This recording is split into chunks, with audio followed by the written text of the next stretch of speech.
খাবার খাওয়ার সময় বলতেন আলহামদুলিল্লাহ আতামানি হাযা তা'আমা ওয়া রাযাকানি মিন গায়রি হাওলিন মিন্নি ওয়ালা কুওয়া।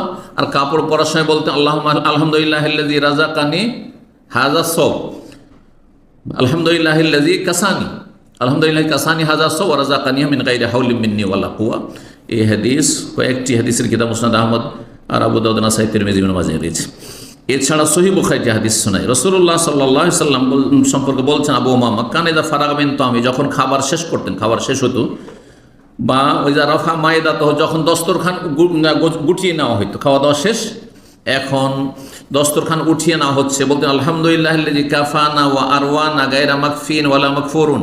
কখনো কখনো আলহামদুলিল্লাহ রাব্বানা গায়রা মাকফিন ওয়ালা মুআদ্দাইন ওয়ালা মুস্তাগনান রব্বানা।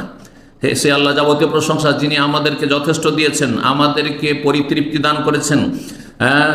যদি আল্লাহ না দিতেন তো আমাদের কোনো উপায় ছিল না, আমাদের জন্য কোনো কিছু যথেষ্ট ছিল না, এবং আল্লাহর শুকরিয়া আদায় করছি, না শুকরি করছি না।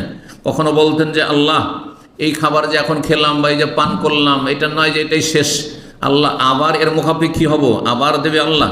আল্লাহ কখন আমরা তোমার নিয়ামতের অমুখাপেক্ষী নয়, সবসময় মুখাপেক্ষী। সহিহ বুখারী 5038 নম্বর হাদিস।